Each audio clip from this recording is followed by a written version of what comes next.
Hi, welcome to my YouTube video. This is just a throw it out there kind of deal. So I'm gonna go through the new laptops that we have available with the Snapdragon processors. I'm gonna go through the list of available different SKUs, and I'm gonna tell you some of the major differences between them. And I'll go through some of the major brands like Samsung, Asus, Acer, Lenovo, Dell, and Microsoft. I'm not gonna look at HP because I did not like their offerings of their Omnibook, and I did look through it, and already I'm going through a fairly large list. I'm just here as a general consumer, and I'm here to help you make a proper informed decision. So currently we have two different major releases, right? We have the Elite Edition and the Plus Edition. And the Plus Edition is gray. The Elite Edition is gold. That's the major differences. Okay, so a few things. The Plus series only has 10 cores, while everything in the Elite series has 12 cores. That's the major difference between those two. Okay, the top model that is not a better SKU is this one. Okay, I'll just select this with the... Let's go with an orange color. So this is the normal SKU. This is the normal top model. It has a multi-thread boosting frequency of 3.8 gigahertz. You should expect this on all cores. It's the max frequency. Then you have the dual core boost. This means that a few cores, in this case 2 cores, can boost up to 4.2 gigahertz. This results in a T-flops calculation on the GPU of 4.6. The GPU can do this. There's no extra info on it besides the amount of computation or teraflops that it can do. So, although the numbers are different, I don't know if it's because it's CPU limited or it's an arbitrary lock. Then we have the neural processing units. Again, this is tops instead of flops. And it's a computation per second. It's 45 on all of these, so it's completely irrelevant which one you choose. The RAM or memory type is the same by default on all these different ARM processors. So they're irrelevant for this. These three numbers are the only relevant factors: the max multithreading, the dual core boost, and the GPU teraflops rating. So the big boss is recognized by having 84 in the name. Okay, 84 top dog. The one above it, which is a new edition, I think it's called the Dragon Edition, the DE Edition, does not have 80 in its number. This is a better SKU or a better chip of this. During manufacturing, the way that this works is that you go and aim for the top, like performing chips, and you say, well, this is what we can offer reliably on a certain percentage of the wafers we get, right? I say we, I mean the manufacturer. And they said, well, we can usually get 4.2 gigahertz dual core boost on a fair bit of our chips. Okay, well, but as far as I can see, it's either we have 12 cores or it's 10 cores on our chips, and anything below that either does not perform enough or they're so destroyed they're not worth keeping. So we just scrap the silicon and we start over. So you can see, but most of them can do 3.8 multi-thread gigahertz. Well, in this case, there was enough that did 4.2 and above, so that's why they made the Dragon SKU, or the DE edition. Now, they said, well, this is possible, and we could even get up here and get these speeds on our GPU with it, and now we have some chips that have 12 cores that can clock, in this case, to 3.4 without issue, most of the time. This is like, let's say, 60% of the chips we have left or something. Is this or below? So what they did was they were like, okay, well, we can get some that are 3.4 gigahertz, but some of them can't boost to 4 gigahertz on like 2 of the cores, on our main like boosting cores. Okay, well, let's remove that. As long as they can do 3.4, we got this one. Now, this one is the bottom tier of the Elite series and is not rated to do any kind of dual core boosting. Okay? So, if it doesn't meet one of these criteria from this, it gets demoted to an 80 series. If it can't do the boosting, it gets demoted to the 78 series. If there's 2 cores or 1 core that's dead, it gets demoted to this. And if it doesn't do 3.4 GHz multi-thread on all cores, it gets thrown out. Well, recycled, right? So that's the main thing. If it can boost to at least 4.2, you get 4.6 teraflops of GPU compute performance. So the main takeaway is they all have 12 cores, multi-threading, 3.4 gigahertz. You can get something that can clock higher. It's not been proven how long they boost with the 4.2 max dual core boost, or just the boost on the 2 cores, and what frequency does the rest of the core run at? It's not specified. So what most manufacturers have done is they've said, well, we're going to use the 78. We're going to use the quote-unquote bottom tier one, and that's what we go with, which is a fine addition because, first of all, it's going to be way cheaper than the other ones. It's going to have 12 cores anyway. It's going to have the same amount of cache, and the multi-threading is going to be quite fine. This is more than most phones boost on all the cores, so this should be expected on all cores on your phone. That means 12 cores running at 3.4 gigahertz, and if the cooling's good, it's going to keep it up there. So that's a basic explanation of what goes. So the Plus editions are not bad if you use them for GPU, but it is still 0.8 below the top dogs, or the 84 and the Dragon edition. The main focus of this video will be these two. Usually the 80 series, so you do get the 4.0 boost. And they did change these charts since I looked at them first. They didn't have the DE edition or the Dragon edition, and some of the clocking were different. So that's something to notice. Some of this might change right before release, but I estimate that it will most likely be better for the consumer rather than worse, or fixed through updates. I have looked through all these manufacturers. We can start with Microsoft being one of the top dogs. I've highlighted everything in red that I think is subpar, and everything in green that I think is a great addition. So, let's look at these 3 different variants. We have the Surface Pro, the 11th edition as it's called, and we have the Surface Laptop 13-inch or 13.8 and 15-inch. So let's go from start to beginning to end. You can get 16 gigs of RAM in the Surface Laptop and the Surface Pro tablet. That's it. You can't get more, which is a shame. You can get up to 1 terabyte of storage in the Surface tablet, but you can't get it in the 13-inch laptop. That's a minus. You can disclose this spelled incorrectly. I did not bother fixing it. I know. You can choose either or. I looked further. You can now choose it, but it's not disclosed if it's the 80, the 78, the 84, or which editions it is. But you know, if you get the Plus variant, you know exactly what you're getting. Here's another thing. The battery, watt hours. I've looked at all laptops. This is one of the major factors when deciding a laptop or tablet nowadays, is to know how much power is in it. So in this case, there is ranges, which I'm not too happy about, between 56.3 and 58 for the Surface Pro. That's a noticeable difference. That's 1.7 watt hours you can be missing out on. For the laptop, 13-inch, it's around 1 watt hour in difference. And same with the 15-inch, if I recall correctly. The thing is that with the Surface Pro, what it's called, tablet, you can get it with OLED or LCD. And the watt hour will actually differ depending on which version you get. One was probably 46 watt hours and the other one's 58. The one with the most power was the OLED one, which was ironic. Displays and screens are not properly disclosed on the laptops, so I did not bother with that. If you get the 15-inch laptop, you can get 32 gigs of RAM or 1 terabyte of storage, but it will cost you an arm and a leg. There are touchscreens on all these devices, which is a plus. There are no fingerprint sensors, nor is there SD card slot.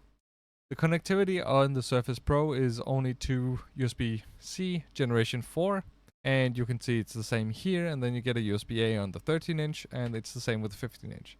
This is subpar and inadequate. You do not get any headphone jacks. You do not get an extra USB-C port. You do not get two USB-A ports. You do not get they're like an HDMI out, like for presentations and such. Now I'm going off the Danish prices. I looked on the Microsoft Web Store website. So if you want the Plus series, you pay between 9,200 Danish kroner and 11,200 for the Plus series. For the Elite series, it's 13,400 for the minimum spec, which is 512 gigs of storage. And I think it's the LCD edition. Couldn't remember. It was a weird selector. And then 15,400 for the 1 terabyte edition. Still only 16 gigs of RAM. And for the laptop, here it's, for the small one, it's 12,800 to 14,700 for the Elite, 9,200 for the 256 gigabyte model, which is nothing, or 11,200 for the Plus Max 512 gig edition. The 15-inch goes from 12,000 for the 256 gig model in storage to 19,000 Danish kroner, which is a lot for what you're essentially getting here. And I could not find specifics on the screen. It was not easy to find on the website. I had to look a multitude of times, and I even have some notes here, and I'll have to check if I did not find it in my research. I did use quite a bit of time on this. I might have missed it. They might have changed the page. It happens. That's it. And we look at Dell. They got two laptops as far as I can see. They got the XPS 13 and the Inspiron 14 Plus. 16 gigs of RAM and 512 is the max in both. We got the Snapdragon 80 series, which is the one that boosts to 4 gigahertz on 2 cores. And then we got the 64 Plus, so the Plus edition. The battery on the 13-inch is actually larger than the 14-inch, which is funny. This is an XPS series, which is majorly used for studying and such, which is interesting. The other one is just a general purpose laptop. As you can see here, with a 13.4-inch screen, we do get an OLED display. It's only Full HD Plus, so it's a bit taller. It's like 16 by 10 kind of scenario. It's non-touch, anti-glare, 500 nits, eye safe, and other branding. And the other one for the Inspiron is a QHD or 2K panel, 16 by 10, 400 nits, so it's not as bright. It's an IPS AG 60 Hz, Incel Touch. I think it means touchscreen. So it's IPS, which is not bad, but it's a touchscreen. So once you've poked it enough, you will see edge bleed. That's a minus in my book. It happens on the Steam Deck. And it's only 60 Hz compared to many of the competitors we'll see. This one is 120. This is 60. Microsoft did not disclose much. I think they probably went 60. Who knows? I don't know. I couldn't really find it, and I'm not going to waste my life looking for it. So no touchscreen, fingerprint, and fingerprint. That's a huge bonus. I do advocate for having fingerprints, but most of these laptops have built-in Windows Hello, so you can use that too. But I just like fingerprints more. It's a micro SD card. It's in the Inspiron. It's not in the XPS 13 laptop. So if you're studying photography or such, you're on your fucking own. You got to use an adapter like everyone else. There's two USB-C ports, which is USB 4, which does have Thunderbolt 3 compatibility. It doesn't really change anything. On the Inspiron, we do have this marked in yellow, and yellow means you decide yourself. Red means bad. So you got one USB 2.0 in one. So you got a USB-A, you got a headphone jack, combo port, and you got two USB-C Gen 3 ports.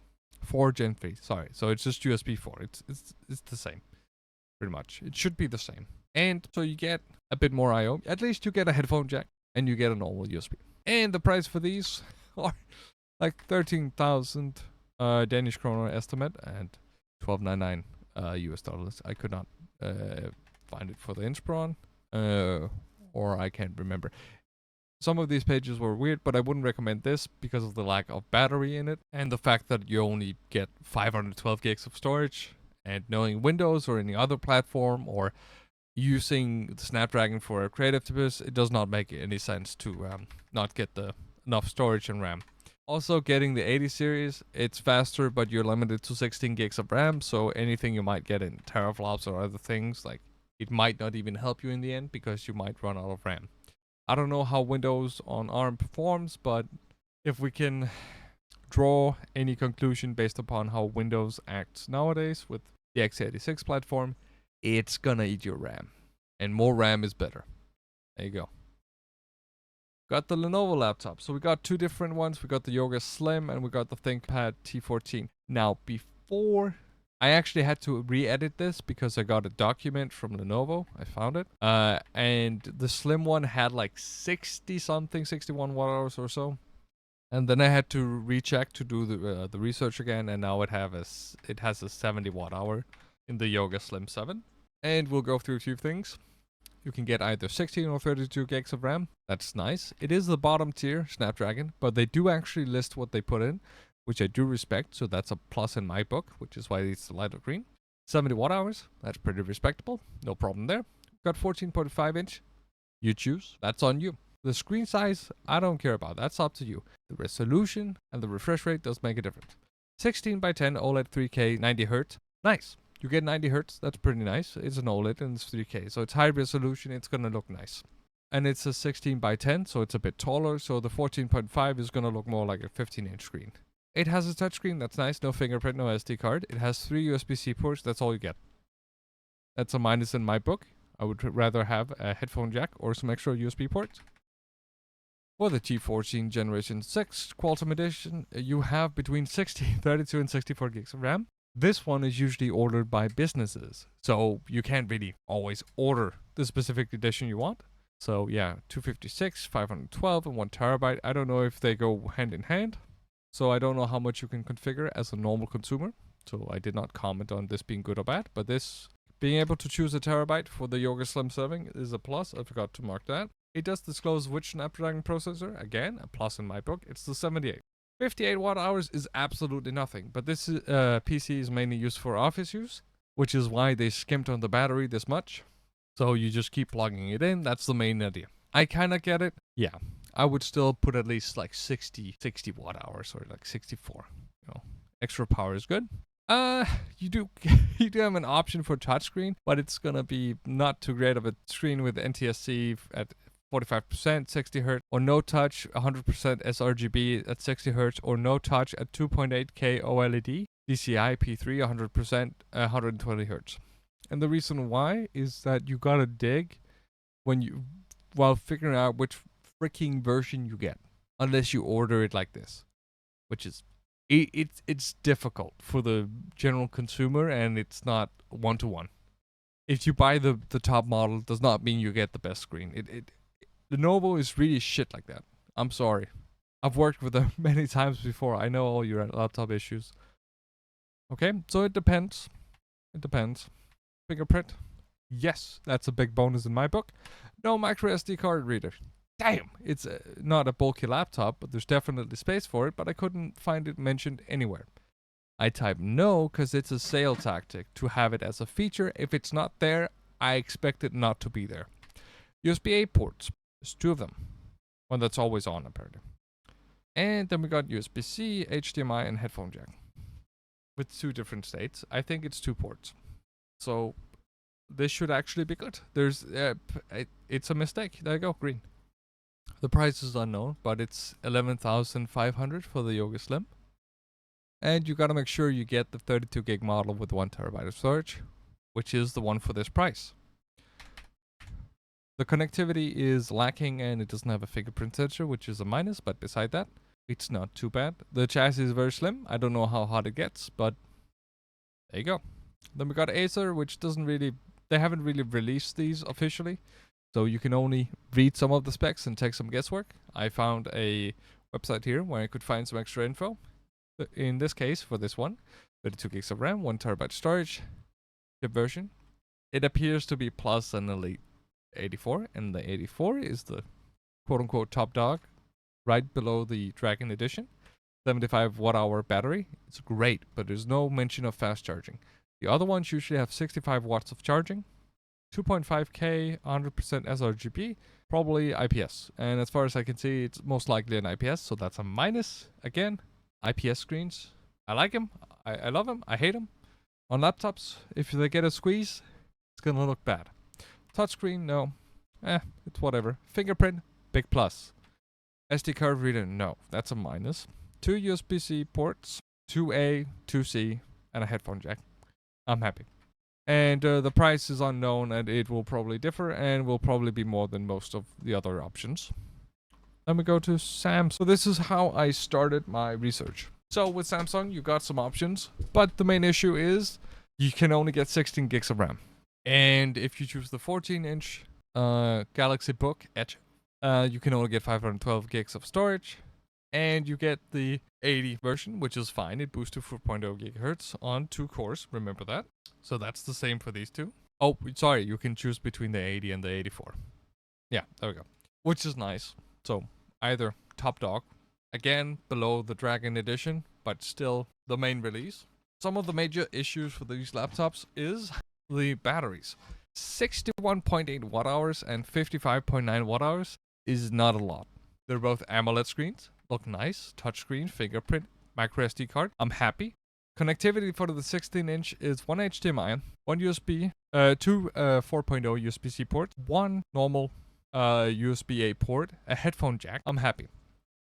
On the 14-inch one, it's 1 HDMI and then it's like 2 USB 4 and that's about it. It's quite the downgrade. So there's some different prices. The Snapdragon 80 edition is $1,350 for the 16-inch, and it depends on the 14. For the 84 edition, as you can see, it's 1,750, 1,350 for the Snapdragon 80 edition, as far as I could see. In the DK Danish retailer, it's 14,300 Danish kroner. For the 16-inch unknown Snapdragon, we don't know if it's an 80 or an 84.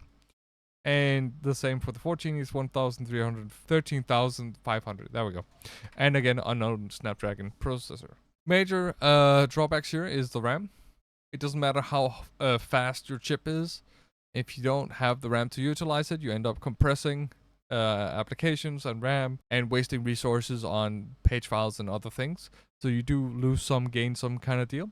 So it really depends on how Windows performs, but this could possibly be a bad bet. Battery amount is subpar, and the testing for it does say 22 hours or so. But some of the testing methodology for all of these is to put the screen down to 150 nits. I think Acer did 200 nits or something. Lenovo did. One of them did 200 nits, which was more admirable.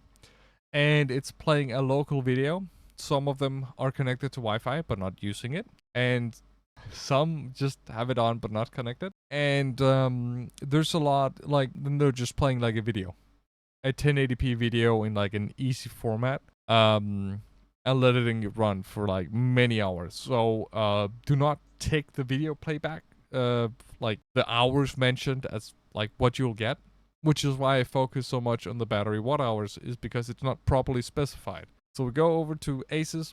I looked through all these competitors, and then I looked at the Asus, and here's the thing. This is what gives you points in my book. 32 gigs of RAM, 1 terabyte of storage. You specify what Snapdragon ARM chip you have. Nice. You got 70 watt hours with 90 watt charging. That's nice. It's 15.6. The size is up to you, like if you like a lot. OLED, 120 Hz, 3K, VESA HDR 600 certified, and DCI P3, 100% color gamut coverage.